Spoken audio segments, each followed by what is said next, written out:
we were saying off camera a bit earlier about the hashtag Together movement. I was watching a Zoom call this morning, and they're trying to ramp up their activities for this coming year. But aside from the convener, everybody else on the call were women, which, you know, is an illustration of what we're saying.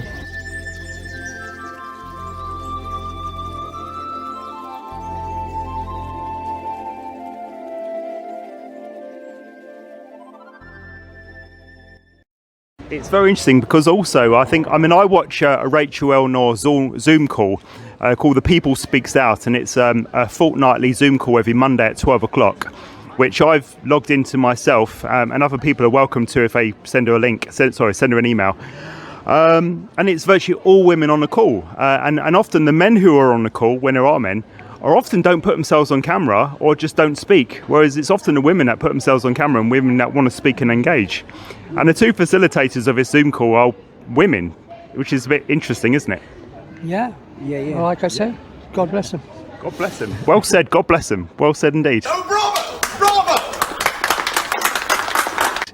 And do you want to mention a Women's Institute as well? I know you mentioned that early on, Bob. My wife, because she's in the Women's Institute in Weymouth, so in Wyke actually, so she gets the emails and so forth that come through, the general emails, and they're talking about transsexuals. So obviously there's been some problem in the Women's Institute with that. Now, I didn't ask her any more about it just yet at the time, but there's obviously some controversy going on in the Women's Institute about that, which it made me think, because the Women's Institute started off back in the 20s, and it was in Canada. It was a young Canadian woman that was having a baby out on the prairie, and she didn't have any support. So the local women, they got together to assist her. So that's the birth of the Women's Institute. So I never knew that. That's very interesting. Yeah. So it's an interesting these days, because it's different, because in the Women's Institute, just about all of them are of a certain age, whereas back at the inception of it, there were many more younger ones. And of course, one of the reasons for that is that these days it's practically impossible to raise a family on one income, whereas back in previous decades there were many more women that stayed at home to raise the kids. Because that begs a lot of interesting questions. Why that should be, you know. It's interesting because I know I've heard in the past about the Suffragette Movement, and some people suggested the Suffragette Movement was set up deliberately to break up the so-called nuclear family, and to get women into factories, get women out of homes, looking after their children, and leave the state to look after their children instead. Would you say that's the case? I mean, have you got any kind of opinion on that at all yourselves? That's interesting. I don't know, because am I a conspiracy theorist? Yes, I think so too. Because at that time, at the time of the Suffragette Movement was going on, of course, the Fabian Society was coming into prominence there, and they've always been around ever since 1884, the inception of it. But of course, and they've been working away, beavering away in the background with their agenda.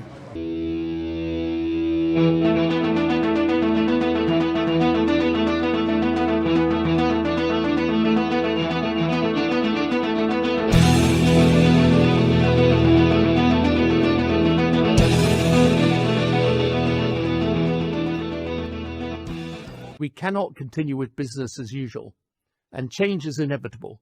This is where technology, like digital ID, becomes critical.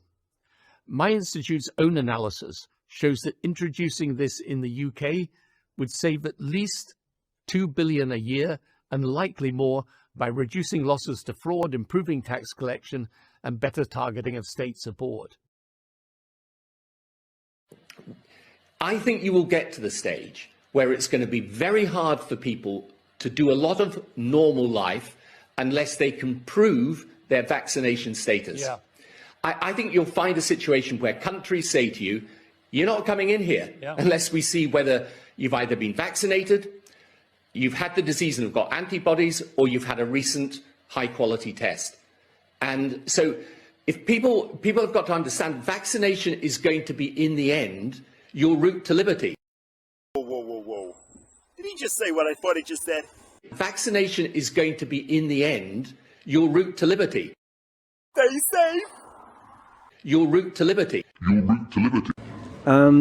Yes, so which one of their main avenues of approach is to break up the existing society and to remould it nearer to the heart's desire, as George Bernard Shaw said, which basically is socialism. Where there's in the Fabian window, which is in the London School of Economics, you've got George Bernard Shaw there, right in the middle of it, with his sledgehammer, breaking up the world on an anvil. You see, then you've got the wolf in sheep's clothing.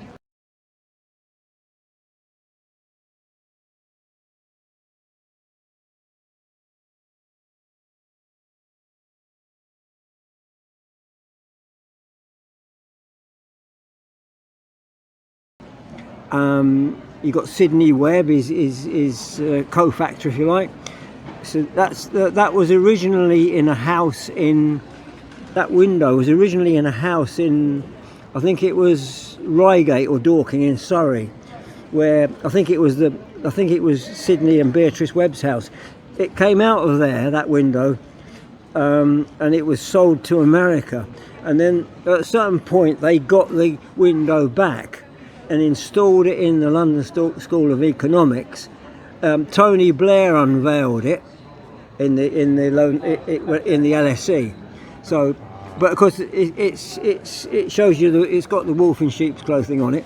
It is actually part of the actual emblem, isn't it? Trying to get my words out. It's actually the emblem. They're telling you what they're doing, aren't they? It's that emblem is archived now. Oh, I see. But they've got another emblem as well, which is the tortoise. And in New York City, there's a little tortoise. I can't remember what part of the city it is, but there's a little tortoise statue in the street. And of course, with the tortoise, I can't remember the exact wording, but it says I go slowly. I go slowly, but when I strike hard. And that's their other emblem. Because there's a lot. Because these days, because actually, there's people waking up to their activities now. Before, they always kept it quiet. Well, they did it. They do it with the Chatham House. One of the ways they do it is with the Chatham House rule, where they say, "Oh yes, you can quote anything that we say, but you mustn't give the origin." That's the Chatham House rule. So they use that. See, so things can't be linked back to them. You see. I see. That's one of their That's their policies. That's their approach. It's the crafty way of doing it. You see. Okay. And it's always been that way. Sure. Yeah. And isn't it interesting how virtually all of the Labour Party MPs are part of a Fabian Society? Yeah, they I don't know if that's a coincidence. Yeah. Well, it's becoming more widely spoken of now, isn't it? Yeah. Alex Phillips did a lot to that. She's a presenter on Talk Radio, I think. Talk TV, actually. Okay. And she's started to get interested in the Fabians. And so it's been talked about a lot more now. See, one of the ways that they've promoted, possibly one of the biggest, one of their main ways of working was way back early in the 20th century. They got this idea because Sidney Webb, who was George Bernard Shaw's sidekick, if you want, or maybe the other way around. Sidney Webb, he was prominent in the civil service. I think at one time he was in the in the Foreign and Commonwealth Office, I think he was. But anyway, he was high up in the civil service, and he realised that one of the ways they could push their agenda was through. Well, they do. One of the things that they do is they tack on some totally unrelated thing onto another Act of Parliament, and it's also done with things that they do are done without referring back to Parliament. So it's done by the minister. You see, the financial Secondary legislation. yeah, it's secondary Secondary legislation. legislation. Secondary legislation. That's a Fabian trick. That is. It goes right, and of course, a book came out in the 1920s by a senior judge, Lord Hewart of Bury, and the title of that book was The New Despotism, and that's what he's talking about. He's talking about the Fabian tactics, in that book. Yeah, so it's, okay, thank you. So look it up. Try and put a link in the video to the book. Yeah, I expect you'll be able to get a second-hand one on the on eBay or something. Yeah. Well, a bit of advertising for eBay there. Bob's not getting any commission for this. Name dropping. There's another book. There's that new thing. What is it? Awesome Books. I think they have a lot of second-hand books. Okay. So thank you very much.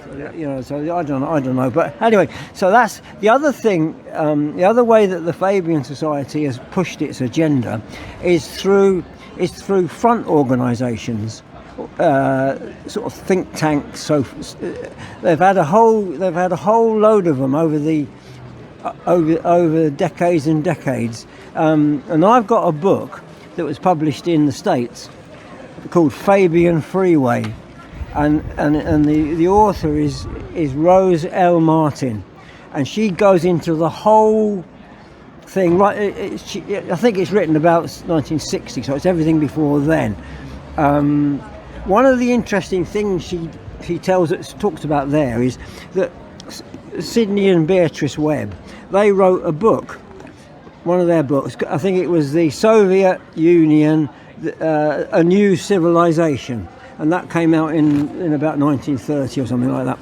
Anyway, in the States, a bit probably after the war, there was a KGB colonel that defected to the States. Colonel Bogolipov, his name was. That's not a joke. Colonel Bogolipov. That's like a joke name out of Blackadder, doesn't it? Bogolipov. How amusing! Colonel Bogolipov, he addressed Congress. And he stated in front of Congress, he said that he wrote that entire book in his KGB office, and then Sidney Webb and Beatrice Webb, his wife, they pushed that as their production, but no, it was ghostwritten in Moscow. See, so interesting. Wow. Very, very sneaky. Lots of sneaky tactics that have been going on for so long. Yeah, absolutely. Yeah. Sneaky. That's the name of the game with them. It seems to be. Yes. Yeah. Very sneaky, underhanded, trying to slip things in under the carpet, so to speak.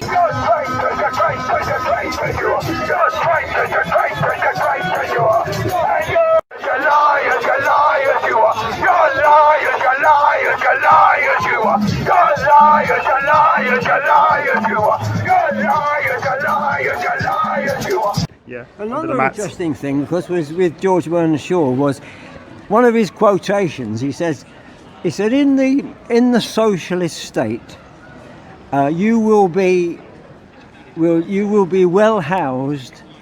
You will have a health service. You'll have maybe a few other things he said, and then he said law and order.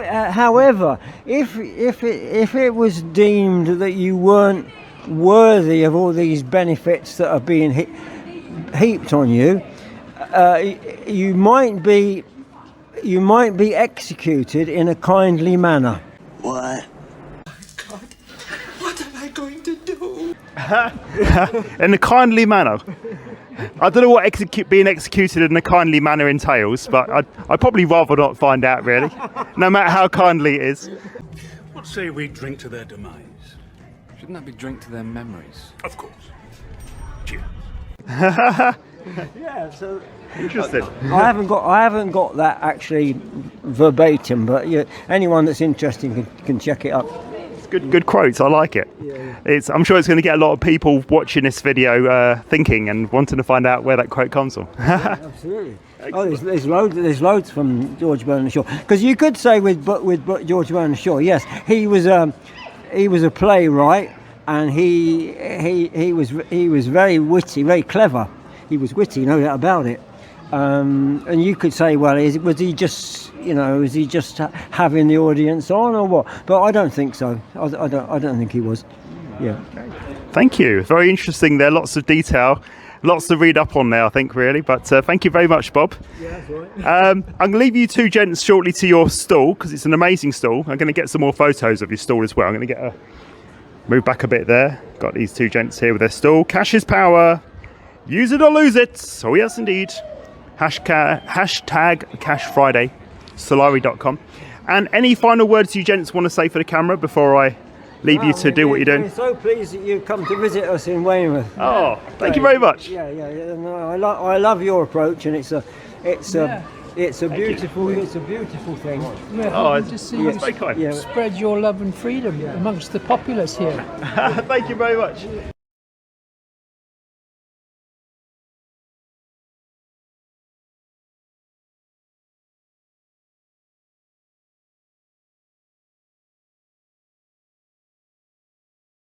This is my first time in Weymouth for people watching. We have these gents are regular here, but this is my first time doing this in Weymouth, so I'm going to be doing my own You Are Powerful, Love and Freedom stall as well, and waving my sign around, handing out leaflets, and also directing people to this amazing stall here with Chris and Bob. So check them out, guys, and I'll put a link into the video for the email address, main Dorset email address, Dorset email address, to find out more about what's happening with Dorset Stand in the Park and their outreach. So yeah, thank you, gents. Amazing. Good to see you both. Awesome.